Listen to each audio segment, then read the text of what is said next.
तो आज हम एक ऐसी जगह की बात करने वाले हैं जो बहुत से लोगों के लिए आप कह सकते हैं उम्मीद की एक आखिरी किरण जैसी है। ये जगह है राजस्थान में, नाम है लाल धागे सरकार।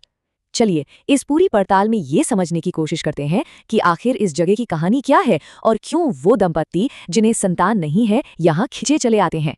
क्या सच में आस्था और परंपरा में इतनी ताकत हो सकती है कि वो सालों से चल रहे मेडिकल ट्रीटमेंट की नाकामियों को भी पलट दे?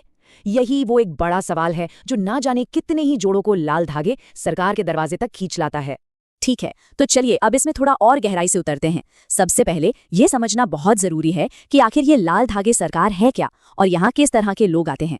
तो लाल धागे सरकार को भैरव धाम भी कहा जाता है और ये राजस्थान के केकड़ी में है। असल में ये एक ऐसा सेंटर है जहाँ पर आयुर्वेद और आध्यात्मिकता इन दोनों का एक तरह से संगम देखने को मिलता है। और यहाँ का मुख्य उद्देश्य या कह लीजिए दावा ये है कि वो उन जोड़ों की मदद करते हैं जो संतान की चाह रखते हैं। उन्हें खास तरह का आयुर्वेदिक आहार दिया जाता है और आध्यात्मिक रास्ता दिखाया जाता है। जरा सोचिए उन जोड़ों के बारे में जिनकी शादी को 10 साल, 15 साल, यहाँ तक कि 20-20 साल से ज्यादा हो गए हैं, लेकिन उनके घर में बच्चे की किलकारी नहीं गूंजी।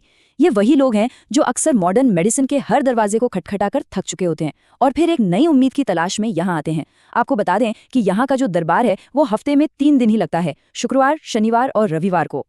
चलिए अब इसके अगले हिस्से पर चलते हैं और ये देखते हैं कि अगर कोई वहां जाने का प्लान बना रहा है तो उसकी पूरी प्रक्रिया क्या होती है और वहां तक पहुंचा कैसे जा सकता है।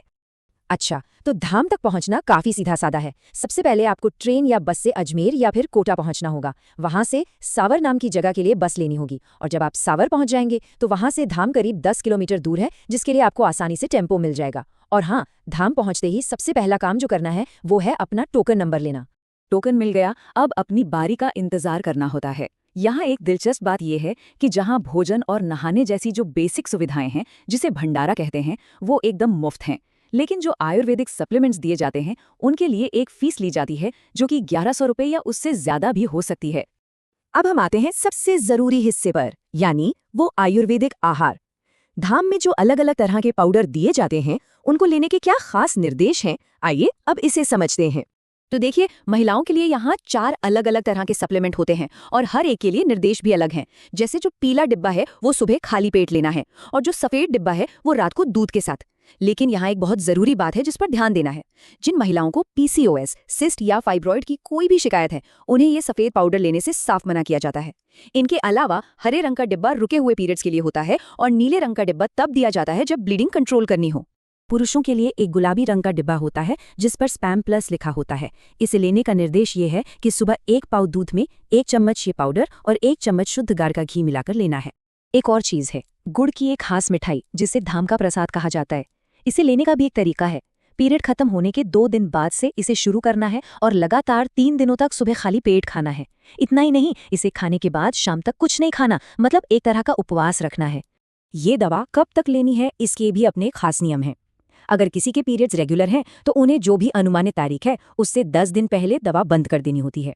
लेकिन अगर पीसीओएस या अनियमित पीरियड्स की दिक्कत है तो उन्हें पीरियड्स के दिनों को छोड़कर ये दवा लगातार लेते रहने के लिए कहा जाता है। लेकिन बात सिर्फ दवा की नहीं है, इसके साथ साथ कुछ लाइफस्टाइल से जुड़े नियम भी हैं और कुछ आध्यात्मिक अभ्यास भी बताए गए हैं। तो चलिए अब देखते हैं कि वो क्या है। खाने पीने में कुछ खास चीजों से परहेज करने को कहा गया है।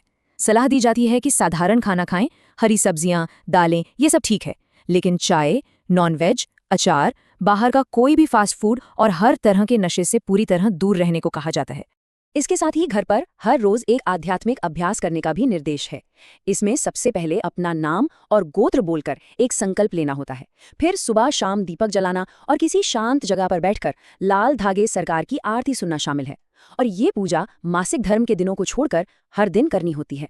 आप कुछ और भी विशेष निर्देश हैं जिन पर ध्यान देना इस पूरी प्रक्रिया के दौरान बहुत जरूरी हो जाता है। यहाँ कुछ बेहद जरूरी बातें बताई गई हैं जिन्हें एक तरह की सावधानी कह सकते हैं। पहली, अगर लूज मोशन जैसी कोई दिक्कत हो तो दवा को रोक देना है। दूसरी बात, अगर कोई और दवा पहले से चल रही है जैसे थायराइड की, तो इस आयुर्वेदिक आहार और उस दवा के बीच कम से कम 2 घंटे का गैप रखना है। तीसरी बात, पीसीओएस से पीड़ित महिलाओं को हर महीने प्रेगनेंसी टेस्ट करने के लिए कहा जाता है। और सबसे जरूरी बात, जैसे ही टेस्ट में 2 लाइनें दिखे यानी टेस्ट पॉजिटिव आए, ये आयुर्वेदिक आहार तुरंत बंद कर देना है और किसी डॉक्टर से सलाह लेनी है। यहाँ एक और संवेदनशील पहलू भी सामने आता है, और वो है पुत्र प्राप्ति का संकल्प।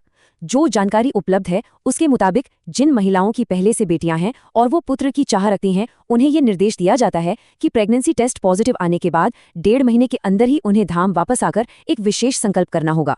तो आखिर में सवाल घूम फिरकर वहीं आ जाता है कि ये आस्था की शक्ति है, या आयुर्वेद का विज्ञान, या फिर इन दोनों का कोई मिला जुला असर है। आस्था और पारंपरिक चिकित्सा का ये जो एक जटिल ताना बाना है, ये काम कैसे करता है? ये एक ऐसा सवाल है जिसका जवाब शायद हर किसी के लिए अलग अलग हो सकता है।